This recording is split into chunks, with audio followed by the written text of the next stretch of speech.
Greetings folks and welcome to the Electromaker podcast. This is the audio version of the midweek roundup of all things Maker and embedded and lovely I make for Electromaker.io on their YouTube channel. Today we'll be talking about the Raspberry Pi Compute Module 5. Perhaps unsurprisingly, it has finally released and it is as configurable as you would expect it to be. But interestingly, the kit you get with it actually incorporates a case which really acknowledges the fact that the baseboards put out for the Raspberry Pi Compute modules have found themselves into a lot of consumer and industrial devices already. We'll also be talking about another Raspberry Pi product for our product of the week, the Pimoroni baseboard for nVME drives, which sits the nVME drive underneath your Pi, out of the way. It's a very flat little board, very nice. We'll be talking about WebScreen as well, which is a very cute take on the webcam. It replaces it with a screen, and it is partially a consumer device, but of course we'll be talking about the ways that you can hack it. This is usually the point where I would say if you want to support us, you can head to the Electromaker.io shop. And of course, please do continue to do that. Christmas is just around the corner, but I am delighted to say that this particular show is sponsored by Nordic Semiconductor. We talk about it more in the show, but if you're interested in finding out more, head to nordicsemi.com. But with a full show to get through, let's get started.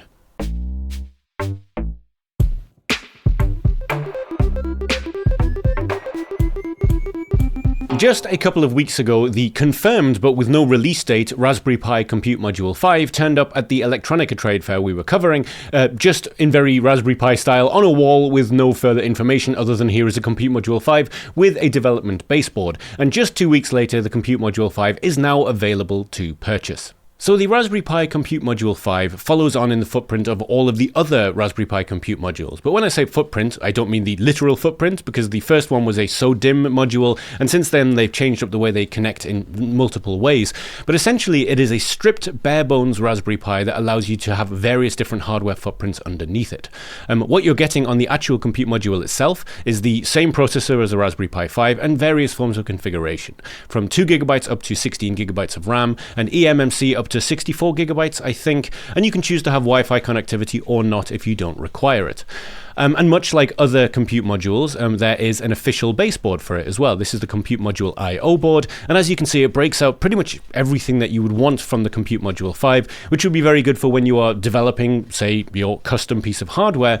But Raspberry Pi noticed over the years that people used a lot of the official development baseboards in shipped products, and so they have also put together this case for it as well that includes things like heat dissipation, and I imagine you can see these boxes turning up in various forms of industrial automation over the next few years, as Raspberry Pis were equally taken on by people in the industry than hobbyists. In fact, I think it says somewhere in this article that something like 70% of all Raspberry Pi sales are actually commercial industrial use.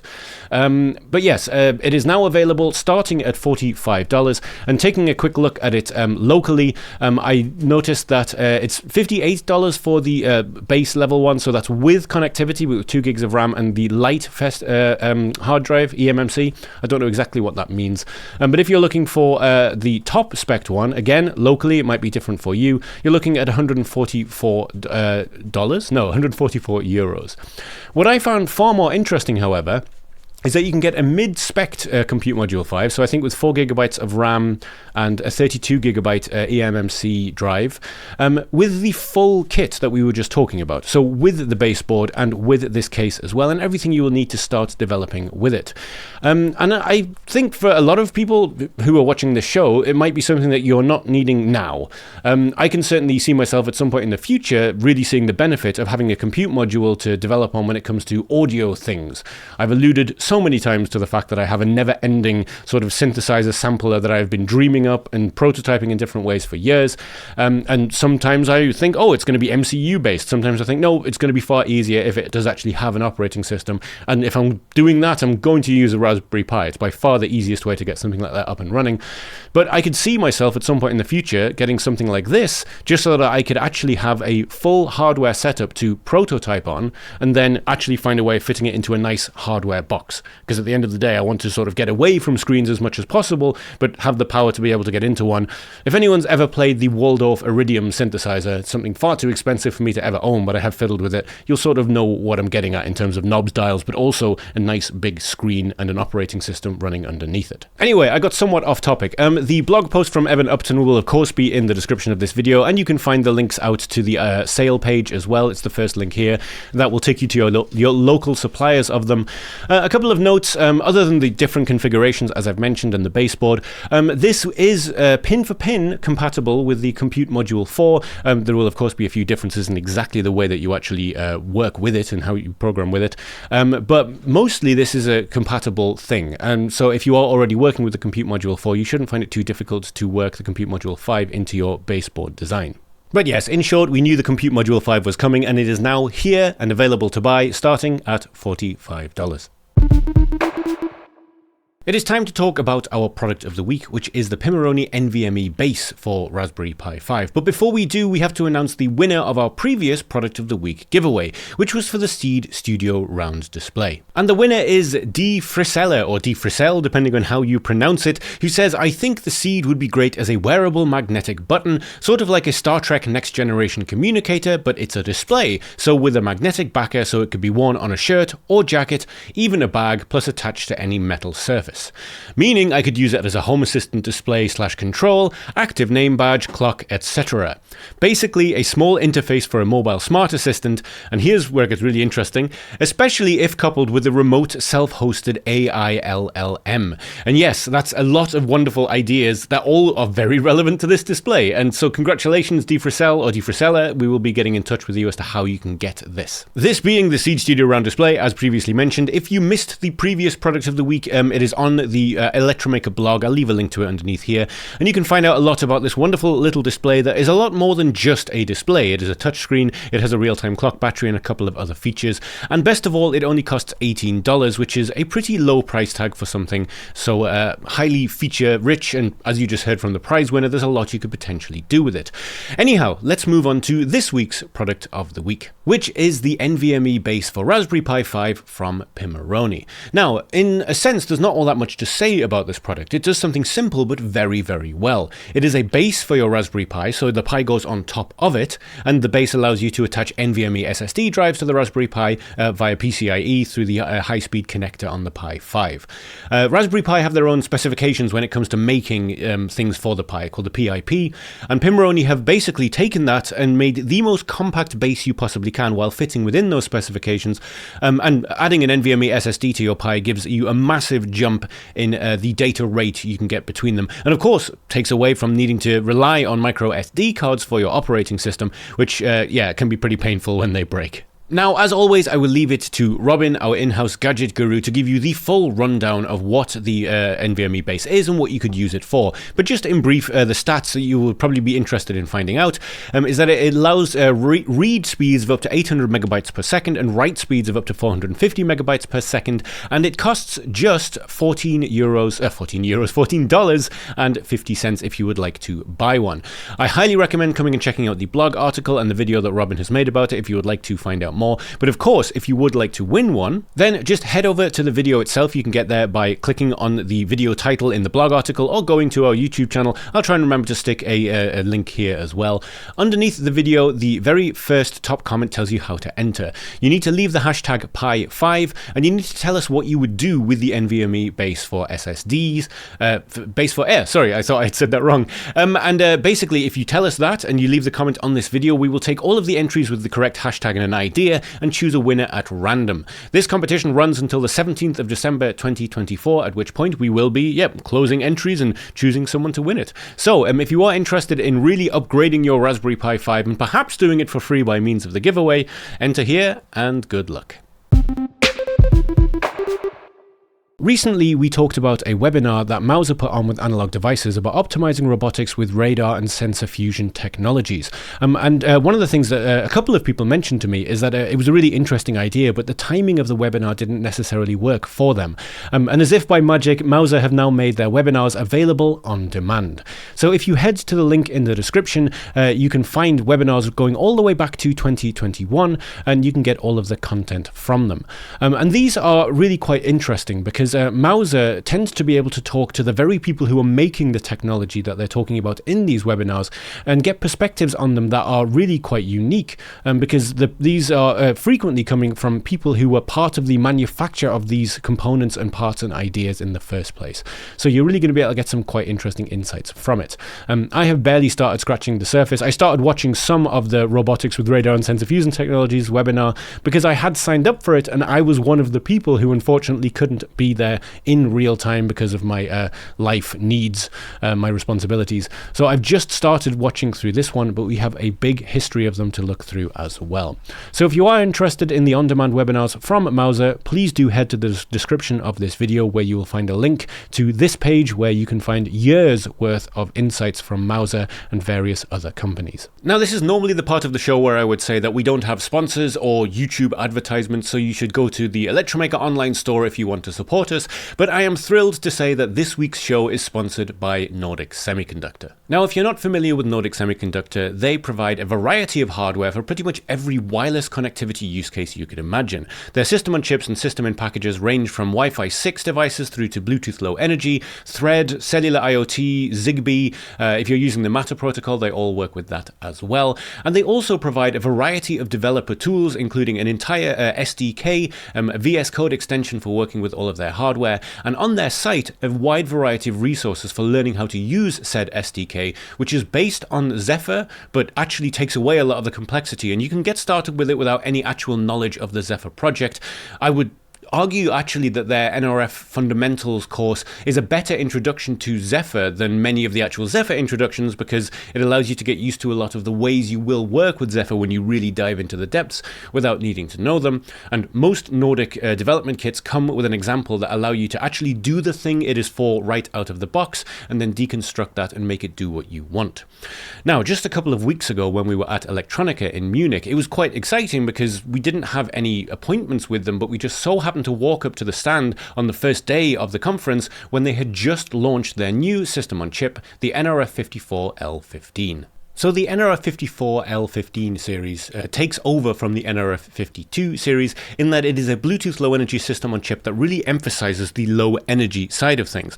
However, amazingly, the nRF54 series uses even less energy than the previous generation of nRF52 chips, but actually has a lot more compute power. And if you would like to see that in action, we did have an interview and demo with Pavel from Nordic at Electronica. I will leave a link to that in the description. And they had a little thing here where you could literally run the same tests using the nRF52 kit and 54 kit and see in real time the profiling of how much power it used and the time it took to do certain tasks. For those of you that may not be familiar with the numbering of the series, the nRF54 series is taking over from both the nRF52 and nRF53 series. Previously, nRF52 stood for the low energy side of Bluetooth Low Energy, whereas the nRF5340, while still capable of very low power usage, had a little bit more compute to it and was for slightly bigger tasks. The nRF54L series has taken over from the nRF52, and the nRF54H series has taken over from the nRF53, and 5340 being the old flagship. Nordic also recently, well, I say recently, in the last couple of years, moved into Wi-Fi with their Wi-Fi 6 companion IC, the nRF7002. This adds Wi-Fi 6 and all the wonderful things that come from the newer Wi-Fi protocols to any project that you have. Of course, it will work perfectly with Nordic devices, but it can be a companion chip for any host MCU or system. And there are development kits available specifically for the 7002 that feature other Nordic Bluetooth Low Energy system on chips as the controller. In fact, there are development kits for all of these things that I'm talking about here, including the recently released nRF54L15. The development kit, as you can see, breaks out pretty much everything that you would want to break out from the chip, allowing you to evaluate and design using it. From a developer standpoint, Nordic has the Dev Zone and the Nordic Developer Academy. The Dev Zone being a constantly updated blog of the very cutting edge of what is happening with Nordic's hardware and how you can use it. And these articles aren't necessarily theoretical, they take you through real examples. The Getting Started with NR Plus and Phi example, for example, takes you through the concept, sure, but it also gives you a working example you can fire up on your hardware to actually understand it from the inside out. But from the other end of the spectrum, if you are like me, maybe someone who is getting started with this kind of hardware, the Developer Academy is fantastic. I think I've previously mentioned that the NRF Connect SDK Fundamentals is a particularly good introduction to the way that you work with Nordic's gear and has very far-reaching use cases beyond just the Nordic hardware that you have in your hands. It's just generally a very good education source.